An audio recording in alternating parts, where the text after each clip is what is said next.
Hello students, एक बार फिर से आप सभी का हमारे यूट्यूब चैनल लर्निंग यूनिवर्स में बहुत बहुत स्वागत है।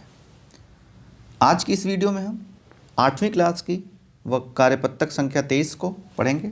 आपकी ये जो वर्कशीट है यह 18 दिसंबर के लिए है और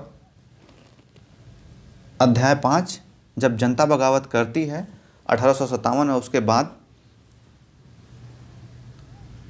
उससे संबंधित कई सारे तथ्य हैं जिनको हम इस पूरी वर्कशीट में पढ़ेंगे। तो बिना देरी किए हुए चलिए हम स्टार्ट करते हैं। हाँ, एक मिनट, इसको थोड़ा हम लार्ज कर लें। आपका जो पहला पॉइंट है कंपनी का पलटवार। आपको पता है बच्चों, 1857 में जो क्रांति हुई थी उसमें कंपनी को बहुत ज़्यादा क्षति हुई थी, लेकिन बाद में उस क्रांति को कंपनी ने बहुत ज़्यादा जल्दी ही दबा दिया। तो कैसे पलटवार किया उस पर हम देखते हैं। विद्रोह की उथल पुथल के बावजूद अंग्रेज़ों ने हिम्मत नहीं छोड़ी। कंपनी ने अपनी पूरी ताकत लगाकर विद्रोह को कुचलने का फैसला किया। उन्होंने इंग्लैंड से और फौजी मंगवाए, विद्रोहियों को जल्दी सजा देने के लिए नए कानून बनाए और विद्रोह के प्रमुख केंद्रों पर धावा बोल दिया। इस तरह सितंबर 1857 में दिल्ली दोबारा अंग्रेज़ों के कब्जे में आ गई। आपको पता है कि मई में 1857 की क्रांति हुई थी और उसके बाद मई से लेके सितंबर में जाके अंग्रेज़ों का दिल्ली पर कब्जा हुआ। यानी मई, जून, जुलाई, अगस्त, ये लगभग 4 महीने दिल्ली जो है विद्रोहियों के कब्जे में रही। अंतिम मुगल बादशाह बहादुर शाह जफर पर मुकदमा चलाया गया, आजीवन कारावास की सज़ा दी गई। उनके दोनों बेटों को उनकी आंख के सामने गोली मार दी गई। अब सोचिए, बहादुर शाह जफर जो कि अंतिम मुगल साम्राज्य का थे, उनके दोनों बेटों को उनके सामने ही गोली मार दी गई और उस वृद्ध बादशाह को मुकदमा चला के आजीवन कारावास की सज़ा भेज के कहाँ भेज दिया गया? रंगून जेल भेज दिया गया। बहादुर शाह उनकी पत्नी जीनत महल को अक्टूबर 1858 में रंगून भेज दिया गया और 1862 में उनकी यहीं पर मृत्यु हो गई और वहीं पर रंगून में ही उनको दफना दिया गया। अब आज का जो समय का रंगून है, यानी जो बर्मा है, पहले ये जो म्यांमार है जो हमारा बांग्लादेश का पड़ोसी देश है, यह पहले भारत का हिस्सा हुआ करता था अंग्रेज़ों के ज़माने में और 1935 में भारत से अलग हुआ था।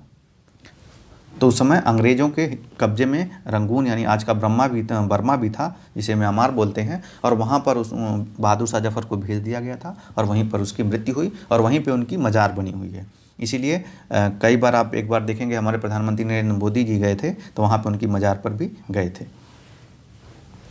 मार्च 1858 में लखनऊ अंग्रेज़ों के कब्जे में चला गया। अब मार्च 1858 में लखनऊ अंग्रेज़ों के कब्जे में चला गया, यानी 57 में हुआ था विद्रोह और मार्च 1858 में ही, क्योंकि लखनऊ में बहुत ज़्यादा जो अवध का क्षेत्र था, यहाँ पे अवध के गाँवों में, अवध के और बहुत सारे क्षेत्रों में अंग्रेज़ों को बहुत ज़्यादा क्षति पहुँची, बहुत ज़्यादा लड़ना पड़ा। जून 1858 में रानी लक्ष्मीबाई को शिकस्त हुई और उन्हें मार दिया गया। 1800 जून में, यानी 1 महीने बाद मई में क्रांति हुई और 1 महीने बाद ही रानी लक्ष्मीबाई की शिकस्त हुई और उन्होंने युद्ध में वीरगति प्राप्त किया। दुर्भाग्यवश ऐसा रानी अवंतीबाई लोधी के साथ भी हुआ। तात्या टोपे मध्य भारत के जंगलों में रहते हुए आदिवासियों और किसानों की सहायता से छापा मार युद्ध चलाते थे। तात्या टोपे जो कि नाना साहब के सहायक थे, ये भी आदिवासी और जो ग्रामीण किसान थे उनकी मदद से अंग्रेज़ों पर एकाएक धावा बोल करके उन छापा मार युद्ध करते थे। उन्हें 1859 में पकड़ लिया गया और उन पर मुकदमा चलाकर मृत्युदंड दिया गया। विद्रोही ताकतों की हार से लोगों में हिम्मत टूटने लगी। बहुत सारे लोगों ने विद्रोहियों का साथ छोड़ दिया। लोगों का विश्वास जीतने के लिए अंग्रेज़ों ने वफादार भूस्वामियों के लिए इनामों का ऐलान कर दिया। अब देखिए कि जैसे जैसे जो विद्रोही थे, जैसे तात्या टोपे थे मुख्य नेता, रानी लक्ष्मीबाई थी, रानी अवंतीबाई थी, नाना साहब थे, बहादुर शाह जफर थे, जो भी इनके नेता थे, जब वो कुंवर सिंह थे कि पराजित हो गए, कि कोई हार गया, किसी को मार दिया गया, तो इनका जब नेता चला गया तो लोग क्या हो गए, लोगों की हिम्मत टूटने लगी और वो विद्रोहियों का साथ छोड़ देने लगे। और अंग्रेज़ों ने दूसरा क्या किया, उनका जो साथ देने वाले भूस्वामी थे, जमींदार थे, उनको बड़े बड़े इनाम देने लगे, डिग्री पुरस्कार देने लगे। तो वो भी इस कारण से अंग्रेज़ों के साथ हो लिए। विद्रोह के 1 साल बाद अंग्रेज़ों ने 1859 में आखिर तक देश पर दोबारा नियंत्रण पा लिया था, लेकिन अब वे अपनी पहली वाली नीति के सहारे शासन नहीं चला सकते थे। अंग्रेजों ने कुछ अहम बदलाव किए। तो क्या आप बदलाव किए, आप देखें। ब्रिटिश संसद ने 1858 में नए कानून द्वारा ईस्ट इंडिया कंपनी के सारे अधिकार ब्रिटिश साम्राज्य के हाथ में सौंप दिए। अब देखिए, इससे पहले क्या था, 1858 से पहले सब ईस्ट इंडिया कंपनी करती थी, तो वह अपनी मनमर्जी भी बहुत सारे जो वायसराय थे चलाते थे। लेकिन क्या किया ब्रिटिश सरकार ने, संसद ने ईस्ट इंडिया कंपनी का सारा अधिकार अपने हाथ में लेके भारत का जो राज्य था वो अपने हाथ में ले लिया, यानी जो ब्रिटिश संसद थी उसके हाथ में चला गया। मंत्रिमंडल के एक सदस्य को भारत मंत्री के रूप में नामित किया गया। उसे भारत के शासन से संबंधित मामलों को संभालने का जिम्मा सौंपा गया। उसे सलाह देने के लिए एक परिषद का गठन किया गया जिसे इंडिया काउंसिल कहा जाता था। अब उनके मंत्रिमंडल का एक मंत्री था, वो भारत मंत्री होता था। वह भारत पे शासन कैसे चल रहा है, क्या समस्याएं हैं, उसका वो पूरी जानकारी लेता था और उसको सलाह देने के लिए एक इंडिया काउंसिल बनाई गई। भारत के गवर्नर जनरल को वायसराय का ओहदा दिया गया। इस प्रकार उसे इंग्लैंड के राजा रानी का निजी प्रतिनिधित्व घोषित कर दिया गया। फलस्वरूप अंग्रेज सरकार ने भारत के शासन की जिम्मेदारी सीधे अपने हाथों में ले ली और भारत का जो कब तक गवर्नर जनरल होते थे उनको वायसराय बनाया गया और वह जो इंग्लैंड की मतलब जो राजा या रानी होते थे उनका सीधा भारत में प्रतिनिधि होता था, यानी भारत का शासन सीधा अंग्रेजी सरकार के पास चला गया। सभी शासकों को भरोसा दिया गया कि भविष्य में कभी भी उनके भूक्षेत्र पर कब्जा नहीं किया जाएगा। उन्हें अपनी रियासत अपने वंशजों यहाँ तक कि अपने दत्तक पुत्रों को सौंपने की छूट दे दी गई। अब देखिए, जो विद्रोह का जो सबसे पहले हुआ था, जो डलहौजी के राज्य हड़प की नीति थी कि यानी अपने दत्तक पुत्र को नहीं सौंप सकते थे, आपका उत्तराधिकारी नहीं है तो आप किसी दूसरे को अपना राज्य नहीं सौंप सकते हो। ये सब के जो कानून उन्होंने बनाए थे ये सब हटा दिया गया। अब जो राजा थे उनको विश्वास दिलाया गया कि आपका राज्य, आपकी रियासत, आपकी ज़मीन जिसको आप देंगे, जिसको आप अपना उत्तराधिकारी घोषित करेंगे उसी को ही मिलेगी।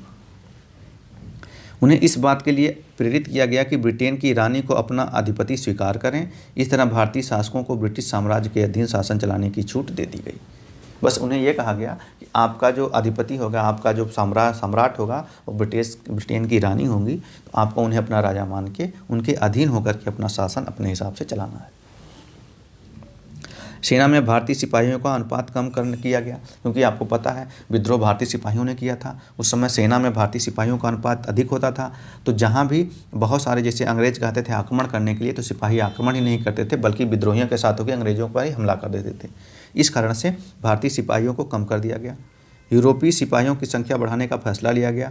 यह भी तय किया गया कि अवध, बिहार, मध्य भारत और दक्षिण भारत के सिपाहियों को भर्ती करने के बजाय गोरखा, सिखों और पठानों को ज़्यादा भर्ती किया जाए।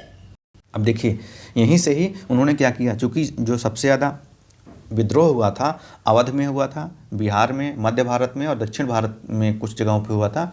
तो यहाँ के जो सैनिक अब तक ब्रिटिश आर्मी में होते थे उनको कम करके अब सिख रेजिमेंट बना दी। गोरखा रेजिमेंट आप जानते होंगे यहीं से शुरू हुआ था।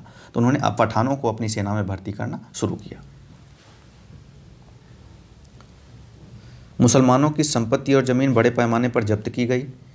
उन्हें संदेह और शत्रुता के भाव से देखा जाने लगा।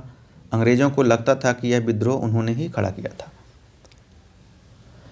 अब मुसलमानों की उस समय चूँकि बहादुर शाह जफर भी मुसलमान थे और जो अवध में भी बहुत सारे, चूँकि अवध का राजा जो बेगम हजरत महल थी वो भी मुसलमान थी, तो बहुत सारे मुसलमान थे और उन्होंने विद्रोह किया था। तो उनको अंग्रेज अपने शत्रु की निगाह से देखने लगे और उनकी संपत्तियों को जब्त कर ली गई। अंग्रेजों ने फैसला किया कि वे भारत के लोगों के धर्म और सामाजिक रीति रिवाजों का सम्मान करेंगे। अब कोई भी धार्मिक या सामाजिक सुधार भारत में नहीं करेंगे। भूस्वामियों और जमींदारों की रक्षा करने तथा जमीन पर उनके अधिकार को स्थायित्व देने के लिए नई नीतियां बनाई गई। इस प्रकार 1857 के बाद इतिहास का नया चरण शुरू होता है। देखते हैं कि 1857 की क्रांति के बाद कितने नए सुधार किए और कैसे ईस्ट इंडिया कंपनी से अंग्रेज सरकार ने सारी सत्ता अपने हाथ में ले ली और भारत का जो वायसराय होता था अब सीधा ब्रिटिश की जो महारानी थी उनके प्रतिनिधित्व के रूप में भारत में शासन करता था। तो ये सारे हमने पढ़े। अब हम कुछ प्रश्नों के उत्तर देते हैं बच्चों। पहला प्रश्न है, अंग्रेजों ने 1857 के विद्रोह को कुचलने के लिए क्या क्या किया? आपने ऊपर पढ़ा है उन्होंने क्या क्या किया। उन्होंने ब्रिटेन से फौजें मंगाई, जल्दी सजाने के लिए कानून बनाया गया, मुख्य केंद्रों पर धावा बोल दिया गया, है ना। तो ऐसे कई सारे उन्होंने बहुत सारे प्रयास किए। जो उनकी ज़मीनें थी जब्त कर ली गई, जो भूस्वामी थे, जो वफादार थे, उनको इनाम दिया गया, इनाम देने का ऐलान किया गया। तो ऐसे काम उन्होंने अंग्रेज़ों ने किए विद्रोह को कुचलने के लिए। आरंभिक महीनों में प्राप्त सफलता के बावजूद 1857 का विद्रोह असफल क्यों हुआ, स्वयं सोच कर लिखिए। अब ये बच्चों आपको स्वयं सोच कर लिखना है, तो इस पर हम कुछ हिंट दे देंगे कि देखिए आरंभिक महीनों में जो विद्रोह था बहुत सफल रहा। जैसे 1857 मई में शुरू हुआ, तो आप देखेंगे कि झांसी में, दिल्ली में, मेरठ में, अवध में, इन सब जगहों पे ब्रिटिश जो कब्जा था वो क्या बोलते हैं उसको, अस्त व्यस्त करके नष्ट कर दिया गया और वहाँ पे भारतीयों का कब्जा हो गया। लेकिन ये ज़्यादा दिन तक नहीं चला। क्यों? क्योंकि पहली बात तो ब्रिटिश के पास अच्छी सेना थी, उनके पास बंदूकें थी उच्च कोट की, उनके पास एक नीति थी, उस नीति से उन्होंने अपने काम किए। जब आप देखते हैं कैसे सैनिक मंगा लिए। लेकिन जो विद्रोही थे इनमें संगठन की कमी थी, इनके अंदर जो है इनकी कोई लंबी नीति नहीं थी, इनका कोई एक नेता नहीं था, हर जगह के मतलब अपने अपने राजा थे। तो इनमें जो सामंजस्य की कमी थी, इनके पास संसाधन की कमी थी, सैनिकों की कमी थी। इस कारण से यह विद्रोह लंबे समय तक नहीं चल सका और जल्दी ही कुछ महीनों और एक साल बाद कहीं कहीं पर अंग्रेज़ों ने फिर से अपना राज्य स्थापित कर लिया। 1857 की स्वतंत्रता सेनानी के साथ क्या हुआ, तो आप देखते हैं लक्ष्मीबाई के साथ क्या हुआ, बहादुर शाह जफर के साथ क्या हुआ, तात्या तोपे के साथ क्या हुआ, अवंतीबाई के साथ क्या हुआ। तो जो जो चीज़ें हुई आप उसे लिखेंगे। विद्रोह के बाद के सालों में अंग्रेज़ों ने अपने शासन में क्या बदलाव किए, तो ऊपर आपने देखा है कि क्या क्या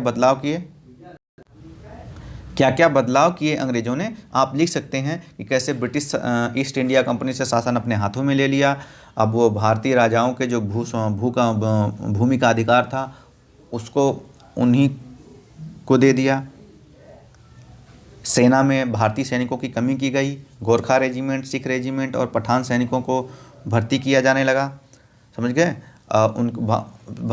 जो धार्मिक और सामाजिक रीति रिवाजों का सम्मान करेंगे, इसमें बदलाव नहीं करेंगे। समझ? तो ऐसे कई सारे जो उन्होंने बदलाव किए ये आपको लिखने हैं। अंग्रेज़ों द्वारा लाए गए बदलाव के कारण क्या थे? अंग्रेज़ों द्वारा लाए का बदलाव का मुख्य कारण था भारतीयों के विश्वास को जीतना और उन्हें ये एहसास कराना कि जो अंग्रेज़ शासन है अब भारतीयों के कल्याण के लिए और उन्हीं के अच्छाई के लिए होगा।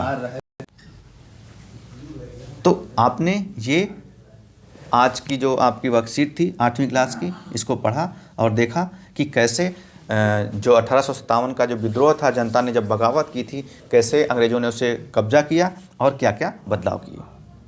तो इसे आप प्रश्नों को हल करिए और अपने जो विषयाध्यापक हैं उनसे चेक कराइए।